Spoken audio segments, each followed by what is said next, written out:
Then fast forward to February the 9th of 26, the case was simply just reset for restitution hearing. So it looks like you didn't do And anything. haven't actually sentenced yet. I don't believe you did, Judge. Okay. And have you, all right, ma'am, you're Janisha Leonard. And Ms. Leonard's here in 3 cases. One is cause number 25 DCCR 0297. That is the new theft of property case, a state jail felony. She entered plea of guilty to. And then we have 2 MTRPs, one in cause number 19-33340, theft of property, and 20-36095, a theft of service. And in each of those cases, is she on a deferred in both of those? Or is it straight? I'm trying to, sorry, I should have. Is it a deferred probation? Let's see, Judge. No, they're straight probation, Judge. Okay. Yes. So they were deferred, and then we were here, and then revoked that deferred and reassessed and did the 2 over 5 at some point. Is that correct? The last information I have in my files is she was on a straight post-conviction probation. I don't know if she initially was on deferred or not. Yeah. I don't Okay. know. All right. Yeah. Okay. So the biggest issue, one of the bigger issues that I had when we were here for sentencing, based just on paper and the appearance of this, I don't disagree with Mr. Coleman's assessment of the case with the criminal history of Ms. Leonard with these types of offenses, and which the criminal history is these 3 cases. There aren't any other cases. And the new offense date was August of 23. And kind of just unknown, it sounds like, why that case was delayed in prosecution. Doesn't look like anybody knows. And so the time frame between that and now, and the lack of any other cases while Miss Leonard has been out and on probation during that time and doing well, it looks like otherwise on probation, is what leads me to potentially move forward with continuing the probation potentially on the others and giving her a probation on this one. So there was no agreement on any of these, but it looks like there was an issue with regard to the amount of restitution. So let's go forward with that. Have you guys come to any type of agreement on the restitution? We are very We're far very far apart, Judge. And I guess one of the issues that we have is I believe Mr. Coleman's got some exhibits that are going to go back to 2022. I would object to looking at anything outside the range in the indictment. The indictment goes from August 23, and we'll get to the exact dates. Let me get it pulled up as well. August 24th, 23 to September 4th, 23. Okay, I would ask that we remain in that range. I would think legally that would be probably what I would need to do. Judge, it's a continuing course of conduct. The theft is, I'll be honest, Mr. Ross just brought that to my attention this morning. I haven't had a chance to research it, but he certainly has had all of the restitution information showing that it's going back to 2022 in that discussion. So it's not an unfair surprise for him to know that we're looking for restitution going back. Well, but I think the allegations, and obviously I understand the honor about as well as any of you guys, but those are some pretty specific. I mean, that's a very short time frame that is alleged in the indictment. Talking what, 4 days? Well, 5 days? yes. Well, yeah. From August 24th, 2023 to September 4th. I'm sorry, I'm looking at an old indictment. I'm sorry, hold on. I was looking at another About case. 10 days, maybe. Hold on. So in the new call number. So yeah, this one is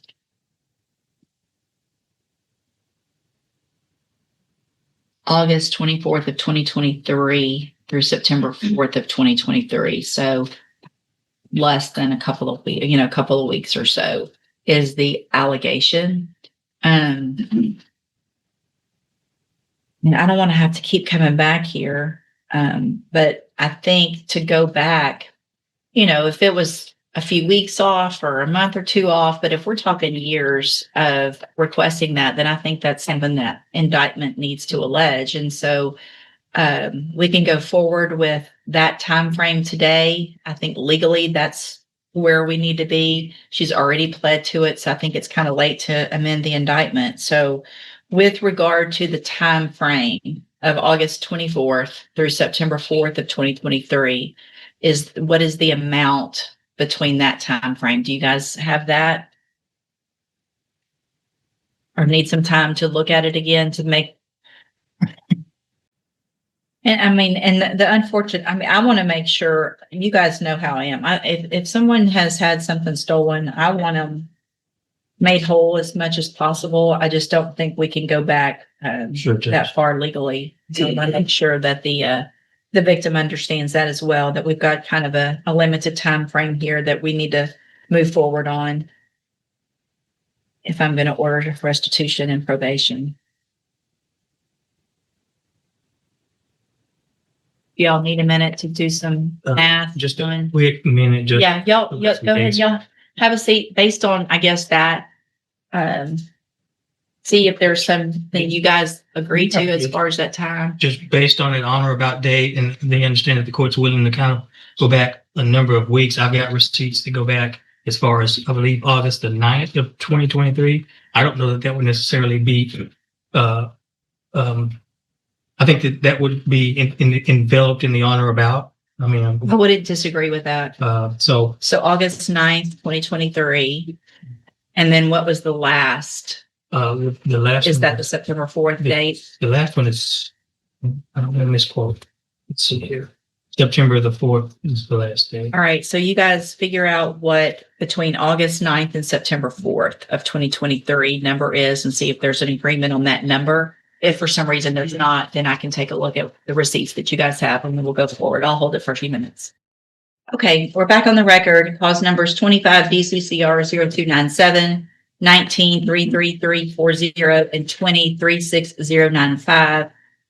Y'all have an opportunity to kind of go back through the receipts as far as that time frame legally that we can kind of talk about on this case.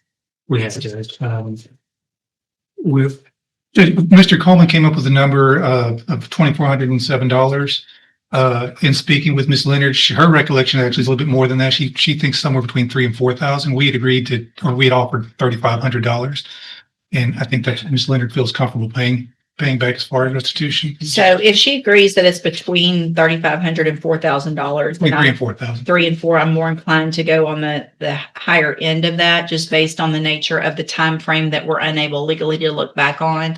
And so I would be inclined to order the 4,000, Mr. Coleman. Judge, it makes perfect sense. I've spoken with the complainant who is here today, the district Yes. manager for Sutherland's. His position is he'd like to be heard by the court.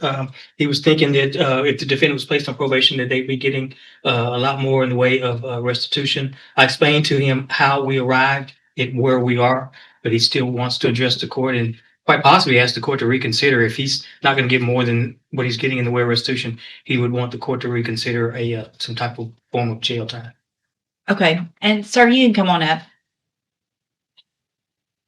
Miss Leonard, if you'll just kind of slide around. For the record, the witness's name is David Powell.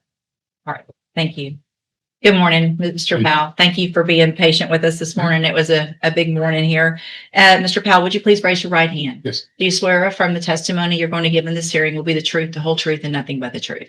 Yes, I do. All right. Thank you, sir. Mhm. And Mr. Powell, you kind of heard where we are on this legally. I understand there's a significant amount of restitution that you believe could potentially be owed based on some prior dealings that aren't within the time frame that we're talking about. Is that correct? That's correct. And I'm going to just, if it's okay with everybody, just let Mr. Powell tell me what he needs to. If there's any questions of him after that, I'll gladly let you guys ask questions. But Mr. Powell, you can go ahead if you would like. I don't have any questions. Tommy explained to me what the restitution would be. We lost a substantial amount of money. Sure. And if that's what we're going to be awarded, I would prefer jail time versus the restitution. Okay. I understand that completely. Anything else that you'd like to say? Thank you. Go ahead, Mr. Coleman. Just really briefly, Mr. Powell, was any of these losses covered by insurance? No. What, if any, effect did it have on Sutherland and its practices going forward?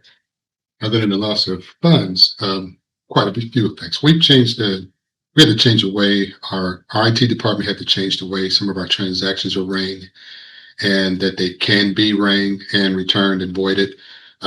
Myself, I'm a district manager, so I manage several stores. So myself, it added quite a bit to my duties as far as verifying reports, verifying voids, verifying where transactions are run, and looking at each store transactions daily and talk to the managers to verify why this transaction was running in a certain way and why it was voided. So it adds quite a bit more to my morning. Before I can get started on my store, which is Beaumont, I have to verify the other stores, and I have to go through and do a lot of extra work. And Mr. Powell, we are cutting this down a lot more than what you and I kind of rehearsed or scripted. Just high level, 30,000-foot level for the judge. We have documents here that will show that this defendant essentially engaged in a scheme of enlisting other people or asking other people, but unbeknownst to them, to void transactions and later on remove money from the register. Am I dumbing it down too much? No, that's actually correct. Okay. That's pretty much how we found it, because it was a set pattern. The way the system works is if you void a transaction, the transaction disappears. So if you void a transaction and take the money out, we don't know because the money's gone because the transaction's gone. What was happening was a transaction will be rang, the customer pays cash. I reprint the receipt so I know how much to ask for a void for. They would void the transaction, and now I know how much money to take out of the drawer. So what I get in the morning in the past, on my reports, it just says there was a void on, done this day for this amount of money. It doesn't say why or how much or who. Now, and of course, with me trusting my cashiers and my office crew, we have a void, and it says that the customer paid with a card and not cash. I assume that that's what happened, and I let it go.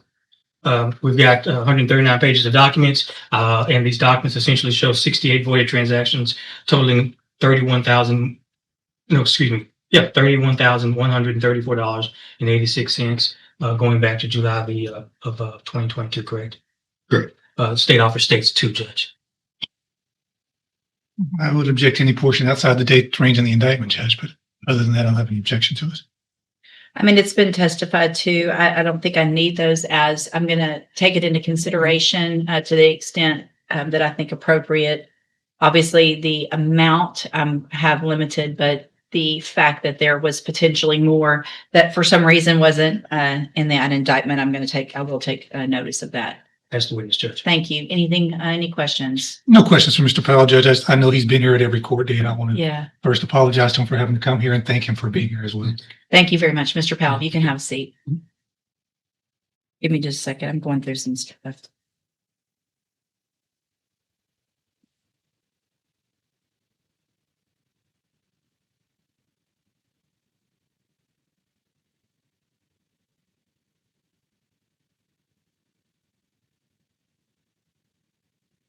I mentioned earlier, and I think I mentioned it really erroneously, that Miss Leonard had been doing well other than the offenses on probation. It looks like there was issues with community service and lack of doing community service. It looks at only 1 hour of community service had been done.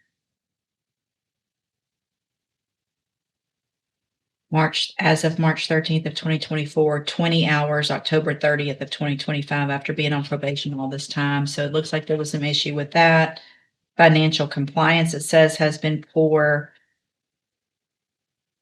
Restitution obligations remain unaddressed. And so she still hasn't paid back the restitution that was owed in the first case to Specs and the second case to Cons. Is that correct? Has she made up any community service hours since She's she done, pleaded?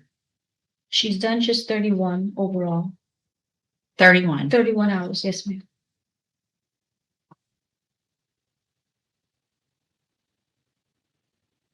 All right. Well, I'm not real sure that I'm on the same page that I was before, so I'm going to go ahead and allow new argument based on Mr. Powell's testimony, as well as just kind of where we are now. Mr. Rojas?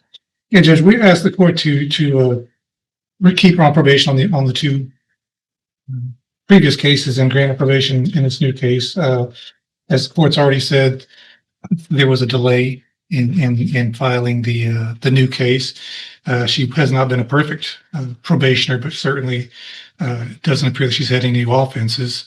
In the meantime, she's had a newborn baby. I believe that was one of the reasons the court let her out on bond when we had the bond hearing.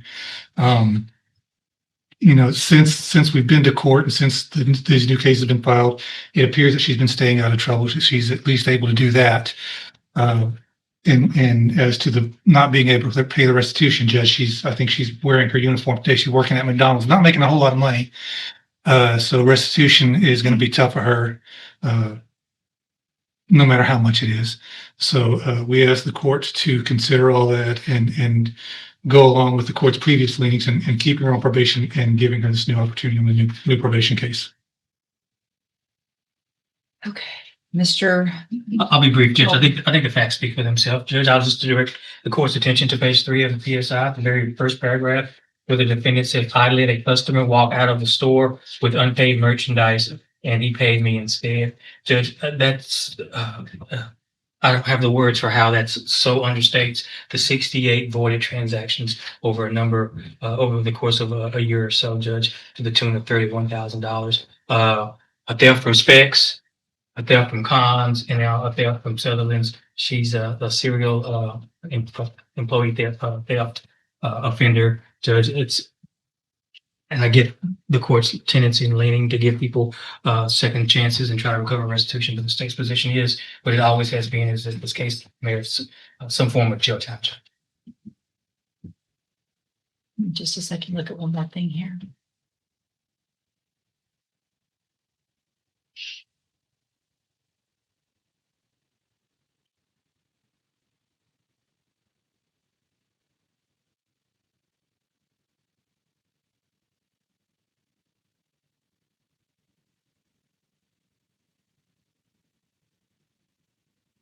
And Ms. Court's here today as well. And Ms. Court, do you have anything to add? Judge, just that I got her case back in May, and she was transferred to the high needs case though because she thought she was getting evicted, and that's why I have her on my caseload now. But it's been sort of slow progress with her. Her just doing the community service hours just October since 2021. She's been on probation. And she has been making some good faith payments, but she hasn't really addressed the restitution yet.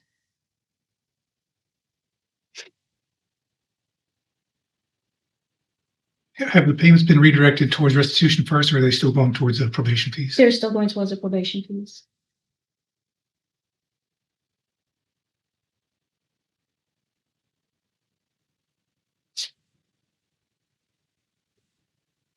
Do you have anything to say, Ms. Leonard? Yes, ma'am. Lot to say. I know we probably don't have that much time, but I'm sorry. I take full accountability for my actions. I wasn't the best person. I didn't really care about things I didn't have. I felt like I didn't have anything to live for.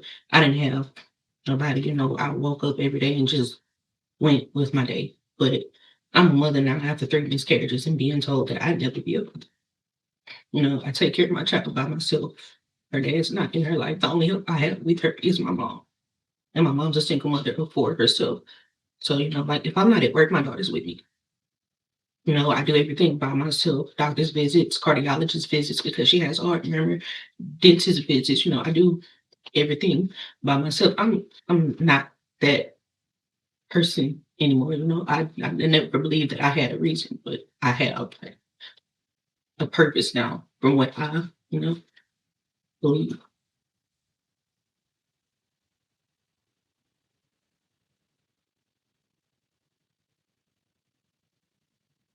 I mean, you don't deserve another chance. I appreciate obviously the change in your life and how that can be very substantial. But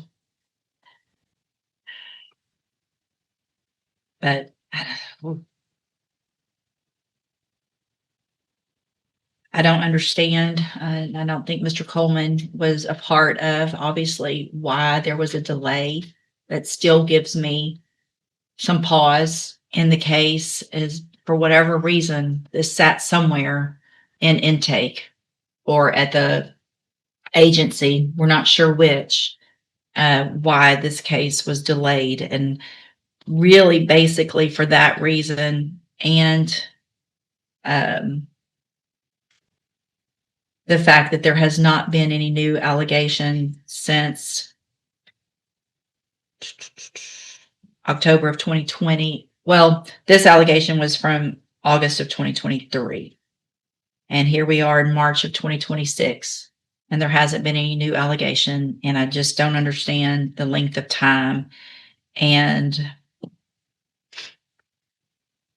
Mr. Powell, completely understand your position. There are some other things, obviously, too, that I'm taking into consideration. But Ms. Leonard, if I give you an opportunity today, I don't know how many jobs you've got to get, but you're going to pay some restitution or you're going to go to prison. Yes, ma'am. Period. That's it. Yes, ma'am.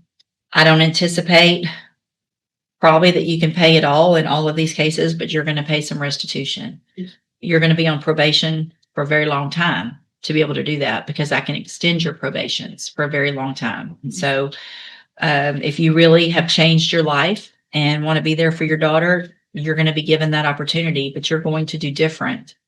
Or else you will be back in here and I'm not going to hear any, I have a baby and tears and all of that. Yes, ma'am. Not going to listen to it. Do you understand? Yes, ma'am. So what I'm going to do in cause number 19-33340, I'm going to find sufficient evidence to revoke your revoke your probation, but I'm not going to do that. I'm going to continue your probation. I'm going to extend that probation for 5 years. And then I will go through some specific requirements on all of the cases in a minute. And then in cause number 20-36095, also find sufficient evidence to revoke your probation, but I'm not going to do that. I'm going to continue you on probation, going to extend that probation for 5 years. Order, obviously, that you follow all of the rules and conditions of probation, including completing your community service and paying more towards restitution. I'm going to find in cause number 25 DCCR 0297 sufficient evidence to find you guilty. And at this time, I'm going to find you guilty, sentence you to 2 years into the state jail prison, but probate that for 5 years. So I could only probate it for 5 years at the beginning. So you're on probation for 5 years. There won't be a fine in that case. There will be restitution owed in the amount of $4,000. I would like for all of Ms. Leonard's payments to go towards restitution. At this time, it can be divided amongst them, however you guys feel appropriate. But at this point, we need that money going back to the victims. Yes. And so let's do it that way. And then Ms. Leonard, you're going to remain on the high medium caseload. And also you're going to be under zero tolerance. Yes. Okay. So there's no more whatever. It doesn't matter. It doesn't matter if you miss an appointment. Obviously, if you commit a new offense, test positive, you don't pay restitution, if whatever it is, doesn't matter to me. One thing means you're back in here and you're looking at those 3 2-year sentences, and they can be stacked because this one was convicted after those other 2. So I think we probably can only stack 2, and which means you could end up with a 4-year sentence instead of a 2-year sentence. And I can assure you that Mr. Coleman will remind me of today. He will remind me of Mr. Powell. I typically don't forget things like this. I don't remember a lot, but when we've gone through this as much as we have, it's never a good thing when I remember you or your name, and I do now. So you don't want to be back here in front of me because you now have 2-year sentences. There's no negotiation on whether or not you get less than that. If you violate, it's 2 years in the state jail on every single case because that's your sentence. And then the only determination that would be made at that time is if I stack it or not. Does that make sense? Yes. All right. These were not agreements. So there are some limited rights to appeal. You can talk to Mr. Rojas about that. I'm handing you the trial court certification. Also handing you a certification regarding your ineligibility to possess a firearm or ammunition. I went over that before, I'm sure, but you are ineligible under Texas law to possess a firearm or ammunition. Possession of a firearm or ammunition could lead to charges against you. If you have any questions about the laws that make you ineligible to possess a firearm or ammunition, or about how long that lasts, you can talk with Mr. Rojas. Probation, you need to stop and talk to her. She's going to go over all of that paper work with you. Thank you, Ms. Ford. Thank you, Mr. Coleman and Mr. Rojas. And thank you, Mr. Powell.